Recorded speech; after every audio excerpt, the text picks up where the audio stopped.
Hello friends, welcome back to my channel. मेरे channel में फिर से आपका स्वागत है। चलिए बात कर लेते हैं कि आने वाले वीक में, यानी कि कल 22 सितंबर से लेके आने वाला जो वीक है उसमें हम किस तरह अपनी ऑप्शन बाइंग को प्लान करेंगे। इंडेक्सेस और स्टॉक्स पे थोड़ा सा एक नज़र डाल लेते हैं।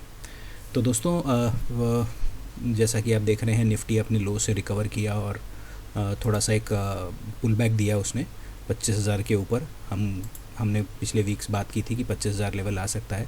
एक ट्रेंड लाइन आपको बना के दिखाता हूँ यहाँ पर। ये देखिए, बिल्कुल अपने ट्रेंड लाइन पे निफ्टी ने रेजिस्टेंस लिया है और रेजिस्टेंस लेके अभी थोड़ा रुका है। पॉसिबली मुझे ऐसा लगता है कि इस वीक फिर से वापस निफ्टी अपने लोज़ के आसपास यहाँ पर वापस इस ट्रेंड लाइन के आसपास आ सकता है। ये जो ट्रेंड लाइन हमने बनाई है इसके आसपास आ सकता है, ये हमारा एक्सपेक्टेशन है। मुझे ऐसा लगता है। और अगर इस ट्रेंड लाइन को तोड़ा तो फिर निफ्टी अपने ऑल टाइम हाई के आसपास भी जा सकता है। ये पॉसिबल है कि मंडे ट्यूसडे को एक ग्रीन कैंडल, बड़ी ग्रीन कैंडल दे दे। उसकी प्रोबेबिलिटी बहुत कम है, लेकिन ये पॉसिबिलिटी भी आप दिमाग में रखिएगा। तो चलिए अब हम बात करते हैं कि हम अपनी ट्रेडिंग किस तरह प्लान करेंगे। एक बार मैं अब बैंक निफ्टी भी देख लेता हूँ। बैंक निफ्टी भी अपने प्रीवियस एक स्विंग हाई के आसपास आकर उसने भी थोड़ा सा एक रिएक्शन दिया है। आप अगर इसके कंस्टिट्यूएंट्स के चार्ट्स भी चेक करेंगे तो वहाँ पर भी रेजिस्टेंस, जैसे HDFC, ICICI, वहाँ पर भी वो आपको आराम से देखने को मिल जाएगा। तो चलिए हम अपना ट्रेडिंग को कैसे प्लान करेंगे, मैं आपको छोटे टाइम फ्रेम पे लेके चलता हूँ। Let's go to 15 minute charts. तो ये है निफ्टी का 15 मिनट चार्ट। सबसे अच्छी ट्रेड रहेगी अगर मार्केट गैप अप हो जाए और इस ट्रेंड लाइन के आसपास आ जाए। This will be our best trade. मैं इस ट्रेंड लाइन को हटा देता हूँ, लेकिन गैप अप होने का चांस बहुत कम है। इस ट्रेंड लाइन के आसपास आपको मंडे या ट्यूसडे को मिले तो आप इस ट्रेंड लाइन का स्टॉप लॉस रख के आराम से पुट ऑप्शन में बैठ सकते हैं। आपको बहुत मिनिमम स्टॉप लॉस में एक ट्रेड मिल जाएगी। लेकिन अगर मार्केट गैप अप नहीं खुलता है तो इन दैट केस हम एक छोटा एक और ट्रेंड लाइन इधर बनाते हैं। ये लोज है। मान लो कि मार्केट गैप डाउन, अगर मार्केट फ्लैट हो गई तो वो या तो इसके नीचे भी जा सकती है, ऊपर भी जा सकती है। फिर वो हम प्राइस एक्शन देख के डिसाइड करेंगे। और अगर मार्केट गैप डाउन होती है तो एक पुल बैक का वेट करेंगे। मान लीजिए कि मार्केट यहाँ कहीं खुलती है 25,250 के आसपास, हम एक पुल बैक का वेट करेंगे कि वो इस ट्रेंड लाइन के आसपास आए, इसके पास में आए, और हम इसका स्टॉप लॉस रख के हम एक पुट ऑप्शन में बैठेंगे। अभी हमारा बायस डाउन साइड की तरफ है क्योंकि मार्केट एक रैली दे के आई है। एक पुल बैक वापस इस रैली का रिट्रेसमेंट भी दे सकती है। प्लस अभी न्यूज़ फ्लो भी थोड़ा सा नेगेटिव हो गया है, वो ट्रंप का वीज़ा वाला इशू वगैरह and all that.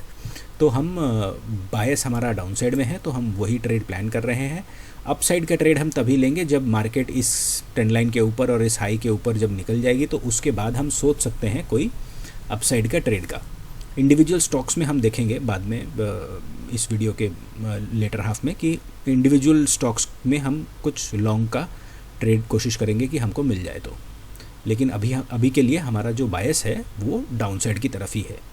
Bank Nifty भी बायस डाउन साइड में है। बैंक निफ्टी का भी बायस डाउन साइड में है। अगर आप देखें तो मतलब प्राइवेट बैंक्स में सेटअप इतना पॉजिटिव नहीं है। सिर्फ PSU बैंक्स ही भाग रहे हैं, जैसे SBI, PNB वगैरह। प्राइवेट बैंक्स बहुत ज़्यादा होल्ड कर रहे हैं। तो यहाँ पर भी मेरा व्यू नेगेटिव ही है कि आने वाले वीक में मार्केट थोड़ा सा और आपको नीचे मिल सकता है। सेंसेक्स का भी वही है, निफ्टी के हिसाब से ही जो मैंने आपको बताया, वही ट्रेंड लाइन वगैरह वो सब ये है। और फिन निफ्टी भी बैंक निफ्टी के जैसा है। अगर आपको इस हाई के आसपास मिल गया तो बहुत अच्छा है, चांस कम है, लेकिन अगर इस हाई के आसपास मिल गया तो आप इस हाई के ऊपर का स्टॉप लॉस रख के पुट ऑप्शन में बैठ सकते हैं। मिड कैप और स्मॉल कैप में रिस्क रिवॉर्ड अभी काफ़ी फेवरेबल है क्योंकि मार्केट ने एक अच्छा बहुत बढ़िया रैली दिया है। इसका मैं डेली चार्ट के आसपास एक बार वापस आपको दिखाता हूँ। ये भी अपने हाईज़ के आसपास ही है। तो यहाँ आपको रिस्क रिवॉर्ड थोड़ा सा, आप फ्राइडे के हाई को स्टॉप लॉस रख के, आप मंडे को अगर आपको फ्लैट मिला या थोड़ा सा ऊपर मिला तो आप इस फ्राइडे की हाई का स्टॉप लॉस रख के आप इसमें पुट ऑप्शन में बैठ सकते हैं। ये small and mid cap index है, Nifty mid cap select index है। तो चलिए अब हम बात करते हैं इंडिविजुअल स्टॉक्स की। स्टॉक्स में हम क्या प्लान करेंगे और कैसे ये लेंगे। तो एक स्टॉक है डिलीवरी। ये अपने एक स्विंग मतलब हाई के पास में है और यहाँ पर ये थोड़ा सा हॉल्ट करने का देख रहा है। ये देखिए, ये अपने प्रीवियस हाई के पास में है और यहाँ से इसने एक रिएक्शन भी दिया था। इसके ऑप्शंस थोड़े से मतलब लिक्विड नहीं है, तो आप देख के ट्रेडिंग कीजिएगा। मुझे लगता है कि ये वापस से एक पुल बैक रिट्रेसमेंट वगैरह दे सकता है, तो यहाँ पर भी पुट ऑप्शन का ट्रेड प्लान में आप रख सकते हो अगर आपका स्टॉप लॉस वही है थर्सडे फ्राइडे का हाई। बजाज ऑटो ने अच्छा पुट ऑप्शन में हमको प्रॉफिट दिया था, जो हमने प्लान किया था।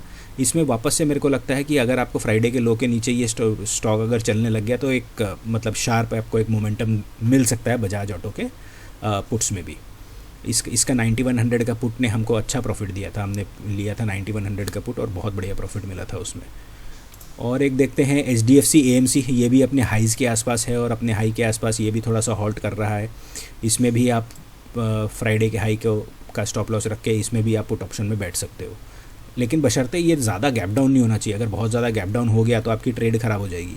आपको मिलना इसी के पास चाहिए ताकि आपको एक मिनिमम स्टॉप लॉस के से आप प्लान कर सको। अगर आप देख रहे होंगे तो मैं हमेशा एक फ्लिप जोन के आसपास आपको सजेस्ट करता हूँ, ताकि आपका मान लीजिए कि मेरा स्टॉप लॉस है 100, तो मैं हमेशा कोशिश करता हूँ कि भाई 98 99 के आसपास अगर मेरे को मिल जाए तो पुट ऑप्शन मिल जाए तो बढ़िया रहेगा। तो क्या है, मैं 100.5 101 का स्टॉप लॉस एक मिनिमम स्टॉप लॉस रख के मेरे को एक ट्रेड मिल जाएगी। तो मैं फ्लिप जोन के आसपास हमेशा कोशिश करता हूँ ऑप्शंस में एंटर करने के लिए, क्योंकि वहाँ से फिर मोमेंटम मिलने का चांस होता है। फिर कोटक बैंक भी अपने गैप के आसपास इसने होल्ड किया और फ्राइडे को इसने एक रेड कैंडल दिया। अब इसका तो स्टॉप लॉस आपका थोड़ा दूर हो जाएगा, लेकिन ये भी अगर फ्राइडे के लो के नीचे मिलता है तो ये भी the stock trend is down. L&T भी अपने हाई के आसपास से ये कर रहा है, मतलब इसको भी रेजिस्टेंस मिल रहा है। ये देखिए L&T में भी आप प्लान कर सकते हो। BSC भी काफ़ी वीक हो गया है, क्योंकि वो ऑप्शन वीकली ऑप्शन बैन होगा नहीं होगा उसके बेसिस पे ये भी काफ़ी वीक चल रहा है। इसमें भी आप आने वाले वीक में पुट ऑप्शन प्लान कर सकते हो। एक है केन्स भी काफ़ी मतलब स्ट्रॉन्ग मोमेंटम था पॉजिटिव में, लेकिन फ्राइडे को ये स्टॉक थोड़ा नीचे गया, थोड़ा इसने वापस पुल बैक दिया। तो आप इसमें थोड़ा सा रिस्की है, क्योंकि इसके ऑप्शंस भी थोड़े कम लिक्विड हैं, तो आप देख के ट्रेड कीजिएगा। इसमें भी आप पुट ऑप्शन प्लान कर सकते हो। और IT स्टॉक्स में क्योंकि न्यूज़ फ्लो इतना नेगेटिव है, मुझे लगता है कि TCS आने वाले वीक में और उसके बाद मेरे ख्याल से अगली एक्सपायरी के भी फर्स्ट वीक में ऐसा कुछ हो सकता है। मतलब ये इसका एक बहुत बड़ा सपोर्ट जोन है, बहुत बड़ा। 3000 रुपीज़, 3000 रुपये का इसका मतलब 2950 से लेकर 3000 में इसका एक काफ़ी स्ट्रॉन्ग जोन है। अगर ये टूटेगा तो फिर मतलब बहुत ज़बरदस्त मोमेंटम आपको मिल सकता है इसमें। तो TCS भी आप अपने वॉच लिस्ट पे रखिएगा, आप देखिएगा कि इसको वहाँ सपोर्ट मिल रहा है कि नहीं मिल रहा है। अगर नहीं मिला तो ये बहुत नीचे जा सकता है। अभी नेगेटिव न्यूज़ फ्लो के कारण क्या पता मंडे को कैसा ये रिएक्शन देगा, पर मेरे को लगता है IT स्टॉक्स ओवरऑल थोड़े वीक ही रहेंगे। ऑलरेडी ये डाउन ट्रेंड में ही है, तो ये थोड़ा वीक ही है। CDSL भी कैपिटल मार्केट रिलेटेड, ये भी इसने भी अपना पुल बैक दिया है। डाउनफॉल के बाद एक रिट्रेसमेंट दिया है और उसके बाद ये भी रेजिस्टेंस मतलब 1600 के आसपास से रेजिस्टेंस ले रहा है। इसमें भी आप पुट ऑप्शन प्लान कर सकते हो।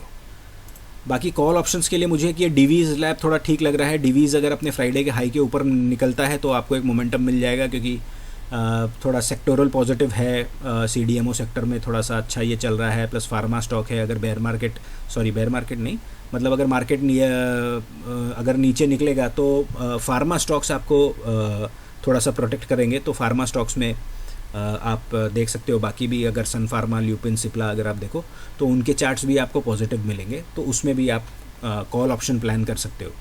बाकी एक रेलवे स्टॉक्स भी आप देखो, जैसे RVNL है। RVNL का भी पिछले वीक हमको अच्छा प्रॉफिट मिला था, हमने कॉल ऑप्शन प्लान किया था। तो यहाँ पर हमने कॉल ऑप्शन प्लान किया था 340 के आसपास और बढ़िया उसने एक मोमेंटम दिया। ये मोमेंटम कंटिन्यू हो सकता है नेक्स्ट वीक। इमीडिएट टारगेट 380 और 380 के ऊपर फिर अगला टारगेट 400 405 10 के आसपास रहेगा। इसमें भी आप देख सकते हो। रेलवे रिलेटेड एक और काउंटर है टीटागढ़ भी अपना एक रेजिस्टेंस के पास है। मोमेंटम कोशिश कर रहा है ये बार बार ऊपर जाने का, लेकिन थोड़ा इसको रेजिस्टेंस दिख रहा है। अगर ये यहाँ निकलेगा तो ये मतलब 1100 तो फर्स्ट टारगेट है ही। अगर ये 1000 के ऊपर निकल गया तो 1100 का फर्स्ट टारगेट है। तो यहाँ पर भी आप अपना कॉल ऑप्शन प्लान कर सकते हो। तो हमेशा की तरह जो मैं बात बोलता हूँ कि आप अपने लेवल्स मार्क करके रखिए, अपने स्टॉक्स जो है वो चुन के रखिए, उनमें कौन सा कॉल लेना है, कौन सा पुट लेना है, सब आपकी वॉच लिस्ट में होना चाहिए और अपने रिस्क के हिसाब से आप ट्रेड कीजिए। नेक्स्ट वीक जो है वो एक्सपायरी वीक है, तो आप शायद थर्सडे फ्राइडे को तो स्टॉक के ऑप्शंस में आप नहीं कर पाएंगे, क्योंकि वो कैश सेटलमेंट वगैरह का पंगा रहता है, मार्जिन वगैरह का पंगा रहता है। तो मंडे ट्यूसडे को आप देखिए कि आपको किस में मोमेंटम मिल रहा है और क्या मिल रहा है, और अगर आपको बहुत ज़्यादा स्ट्रॉन्ग मोमेंटम मिलता है तो आप नेक्स्ट मंथ की ऑप्शंस में बैठिएगा। हाँ, जाते जाते मैं एक और बात आपको बता रहा हूँ, ये बड़ा इंटरेस्टिंग मैंने देखा, इंडिया विक्स जो है अभी सिंगल डिजिट में आ गया है, ये 10 पे चल रहा है, तो मतलब लोएस्ट, बहुत सबसे अपने लोएस्ट लो के आसपास है इंडिया विक्स। इसका मतलब क्या हुआ, ये ऑप्शन बायर के लिए बढ़िया टाइम है भाई, ये ऑप्शन बायर के लिए बढ़िया टाइम है, क्योंकि यहाँ से वॉलेटिलिटी आपको ज़्यादा ही मिलेगी। मतलब अपने लोएस्ट लेवल पे है इंडिया विक्स, यहाँ से अब ये ऊपर ही जाएगा, इससे कम विक्स तो क्या ही होगा। तो आप इंडिया विक्स को देखिए, ये 10 के नीचे आ गया है, मतलब सिंगल डिजिट 9.9 मान लेते हैं 10, तो ये अपने लोएस्ट लेवल पे है। तो यहाँ से वोलेटिलिटी जो है वो बढ़ेगी, और इस इंडिया विक्स को मतलब ये इंडिया विक्स को देख के ही और ये निफ्टी के ट्रेंड लाइन रेजिस्टेंसेस को देख के ही मैंने अपना ये बायस बनाया कि भाई अगर वोलेटिलिटी आगे जाके बढ़नी है, क्योंकि यहाँ से तो और कम होगी नहीं, इससे नीचे तो इंडिया विक्स जाता नहीं है, कम होता नहीं है। हाँ, एक सस्टेन्ड पीरियड अगर हो सकता है कि लंबा चले 2 हफ्ता 3 हफ्ता, तो आपको ये रैली, अगर इंडिया विक्स भी यहीं रहा और मान लीजिए कि अगर आपको इस ट्रेंड लाइन के ऊपर निफ्टी निकलती है ना, तो ये बहुत ही तेज़ मोमेंटम मिलेगा आपको, यहाँ पर बहुत तेज़ मोमेंटम मिलेगा। In that case also VIX will rise. तो क्योंकि लगता है वोलेटिलिटी बढ़ेगी और नेगेटिव न्यूज़ फ्लो है और ट्रेंड लाइन रेजिस्टेंसेस ले रहा है। बाकी भी चार्ट के जो कंस्टिट्यूएंट्स मैंने देखे, जैसे मैं आपको 1-2 चीज़ें और दिखाता हूँ। ICICI बैंक देखिए आप, ये भी मतलब चार्ट कोई ख़ास पॉजिटिव नहीं है, ये भी ऊपर के लेवल पे कंसोलिडेशन करके ये मेरे को लग रहा है कि ये नीचे आने की कोशिश है इसकी। एक और हैवी वेट है HDFC बैंक भी मैं आपको दिखाता हूँ, ये भी तो कंस्टिट्यूएंट्स पे जब हम देखते हैं ना, तो लगता है कि नहीं, अब मतलब इनको रेजिस्टेंस बहुत ज़्यादा है। तो अगर ICICI जो लीड करता है, HDFC बैंक जो लीड करता है, बैंकिंग सेक्टर लीड कर रहा है, लेकिन उसमें भी थोड़े से रेजिस्टेंसेस दिख रहे हैं, तो इसीलिए IT सेक्टर में न्यूज़ फ्लो पॉजिटिव नहीं है, अर्निंग्स कोई खास नहीं आ रही हैं। अगले महीने से अर्निंग्स का भी सीज़न शुरू हो जाएगा, तो ये सब देख के लगता है कि अब मार्केट थोड़ा सा वापस से नीचे की तरफ चल सकता है। तो ये देख के आप अपना प्लान कीजिएगा। बाकी IT सेक्टर में प्लीज़, अगर आप इन्वेस्टेड हैं, आपके पास शेयर्स हैं, तो अपना स्टॉप लॉस प्लीज़ बना के रखिएगा। जैसे कि मैंने आपको बताया, अगर ये 2950 के नीचे TCS निकला, 2950 के अगर नीचे निकला, तो ये बहुत तेज़ नीचे आ सकता है, क्योंकि ऑलरेडी इन्होंने ले ऑफ किए हैं, ट्रंप का वीज़ा का इशू, चारों तरफ से इनको इश्यूज़ मिल रहे हैं। तो अगर आप इसमें इन्वेस्टेड हैं तो प्लीज़ अपने इन्वेस्टमेंट पे भी आप स्टॉप लॉस लगा के रखिए।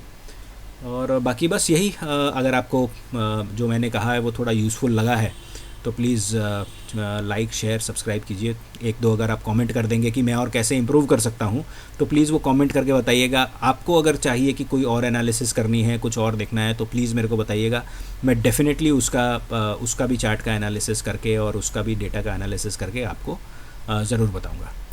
चलिए, थैंक यू वेरी मच। आज के लिए इतना ही, फिर अगले हफ्ते मैं वापस से वीडियोज़ लेके आऊँगा। तब तक के लिए thank you, have a good weekend.